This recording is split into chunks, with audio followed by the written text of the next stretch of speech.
Bem-vindos ao canal, meu nome é Aloísio e hoje eu vou falar sobre o livro A Morte é Meu Ofício, de Robert Mellah.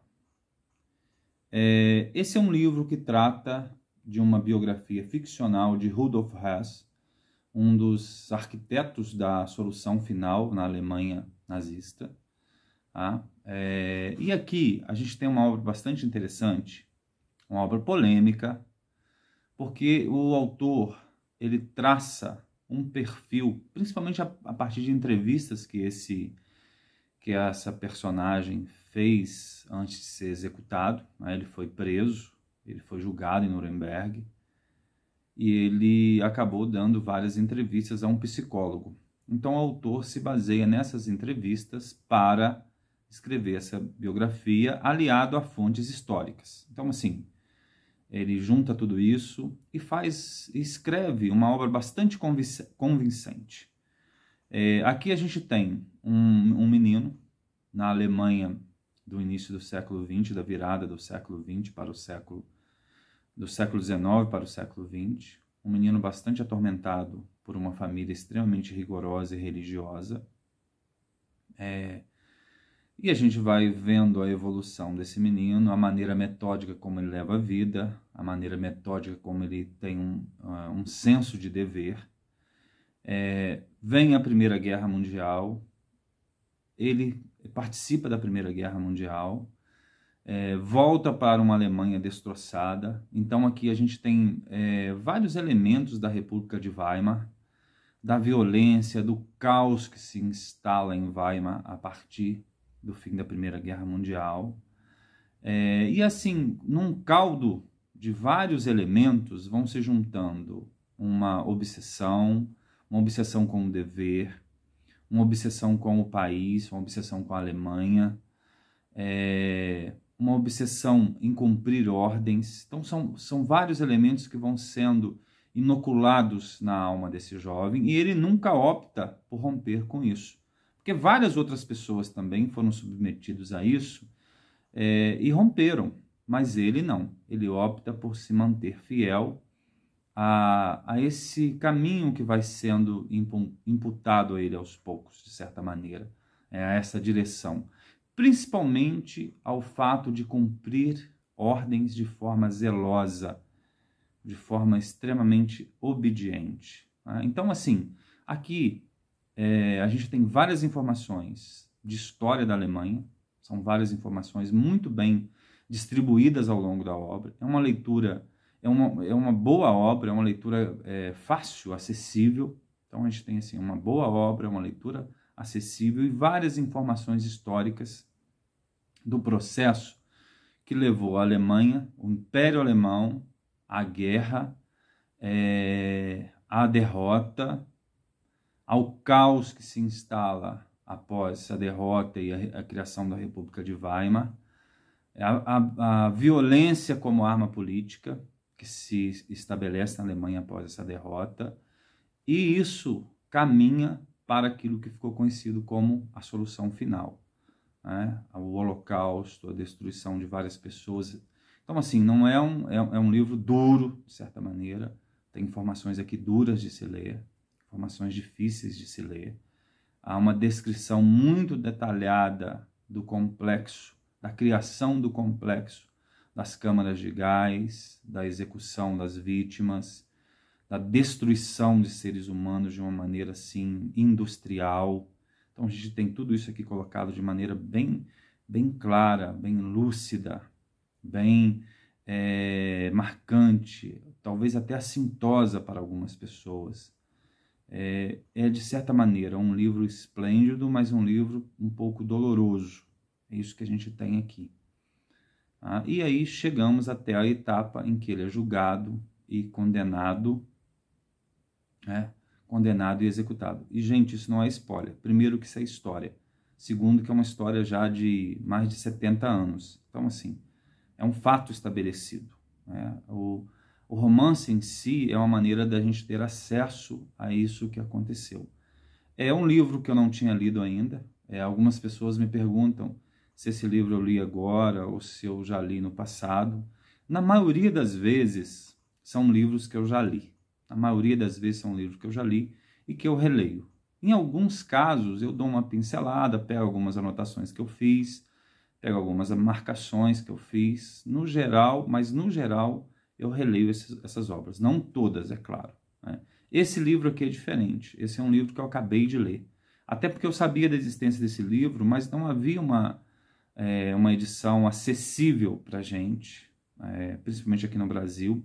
Eu não conhecia uma edição acessível, principalmente em português, tá? Se eu não me engano, essa é a primeira edição em português, é uma edição da editora Vestígio. Essa editora tem trazido assim um ar novo para o mundo editorial brasileiro, ares novos, tem arejado o mundo editorial, porque tem trazido obras diferentes, obras interessantes. Acho que tem cumprido um papel bastante interessante no mundo editorial brasileiro, e língua portuguesa, inclusive. Isso eu acho assim, bastante importante, acho que enriquece muito essa leitura. Bem, voltando à questão da obra. Então nós temos isso, o quadro é esse. Vai trazer bastante informações sobre o cenário da Alemanha, de um antigo império alemão, do militarismo alemão, do sentido de ser alemão, do racismo na forma do antissemitismo que existia na Alemanha, de forma assim não tão intensa, mas que existia. Ele estava ali marcando presença. É um senso de dever, um senso de religião, um senso de civilização também, e todo um caldo com a derrota na Primeira Guerra Mundial. Os alemães foram extremamente violentos na Primeira Guerra Mundial, extremamente violentos. Na Bélgica eles foram muito violentos, cometeram atrocidades, muitas atrocidades, cometeram atrocidades na esfera colonial, muitas atrocidades. Aqui tem especificamente o caso da Turquia. Depois, os corpos paramilitares que são formados após a derrota na Primeira Guerra Mundial, que também são muito violentos. E o personagem aqui acaba participando desses corpos paramilitares. Esses corpos paramilitares que vão estar distribuídos à direita e à esquerda, não é uma exclusividade da direita, a formação de corpos paramilitares.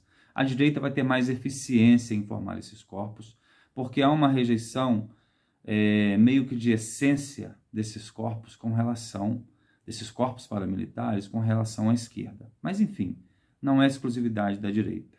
Bem, voltando à questão, aqui a gente tem uma situação exposta, que é a de homens que foram completamente devastados pela Primeira Guerra Mundial, foram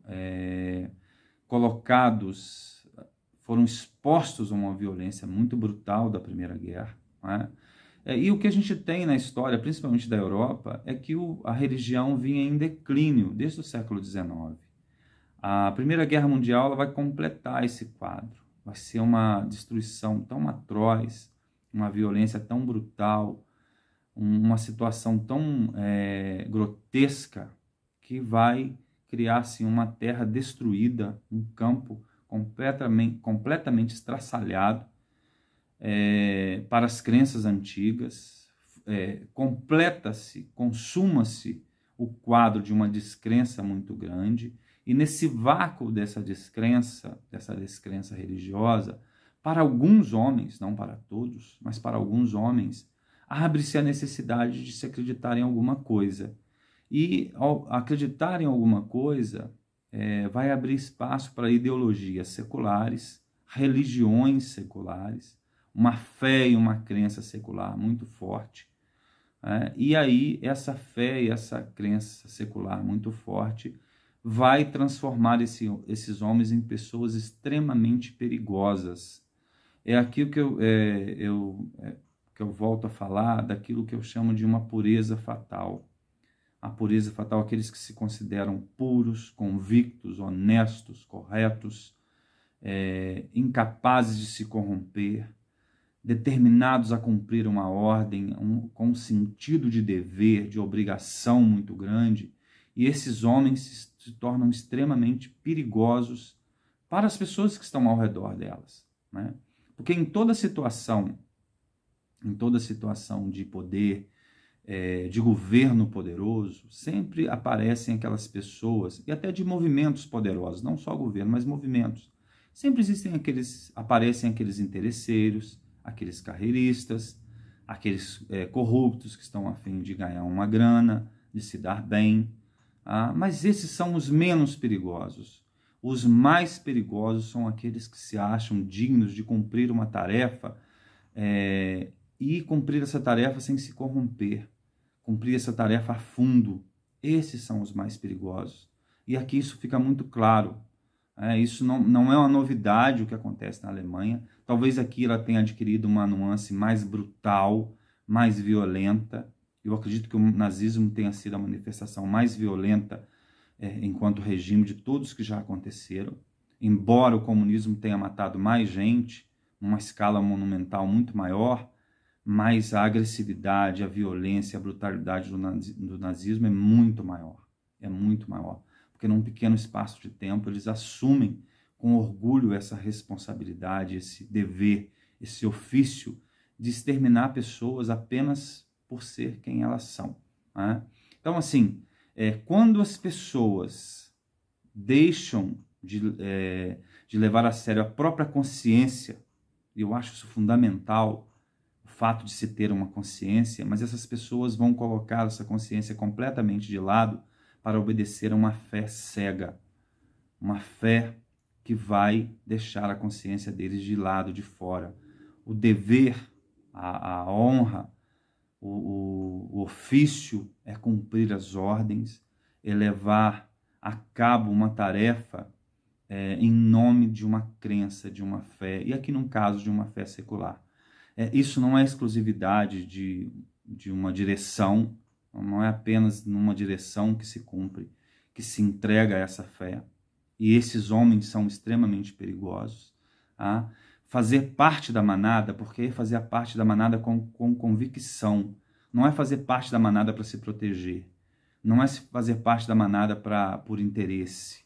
Não é fazer parte do rebanho para fazer uma carreira, para ganhar dinheiro. Não, é fazer parte do rebanho com convicção. Então, assim, nós temos no século XX, e isso continua a existir.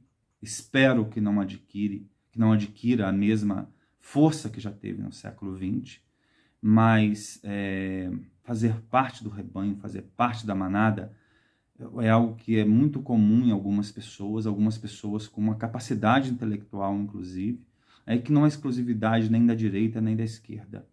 Ambas têm essas fés, essas crenças são capazes de anular, não vou dizer anular um indivíduo, porque o indivíduo continua se manifestando com a sua potencialidade, com a sua capacidade, com a sua inteligência, mas a capacidade de anular a consciência das pessoas.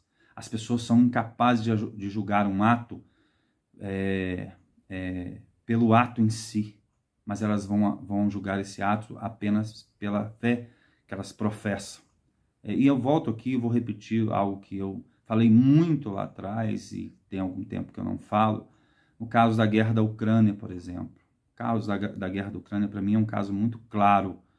Primeiro, a gente tem uma tirania lutando contra uma democracia, com todos os problemas que a democracia tem. E segundo, a gente tem um agressor muito claro, invadindo o espaço de um terceiro, aí no caso, invadindo o território de um outro país. E aí a gente vê, nesse período de lideranças tão medíocres que a gente tem, de líderes que são muito mais capazes de destruir do que de construir alguma coisa. Infelizmente, a gente tem convivido com esses líderes há algum tempo, uns piores do que os outros, é claro.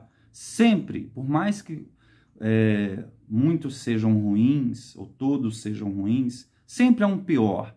Sempre é possível fazer uma escolha entre um menos pior.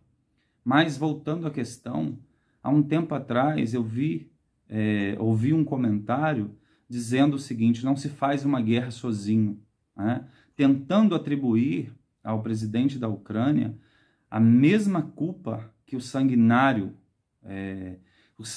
terrorista da Rússia tem. E quando eu penso isso, eu vejo e me lembro desse fato de que a ideologia e de que a fé cega impede a pessoa de usar a própria consciência. porque é fato que não se faz uma guerra sozinho, assim como não se comete um assassinato sozinho, assim como não se comete uma violação sozinho, assim como não se comete um estupro sozinho.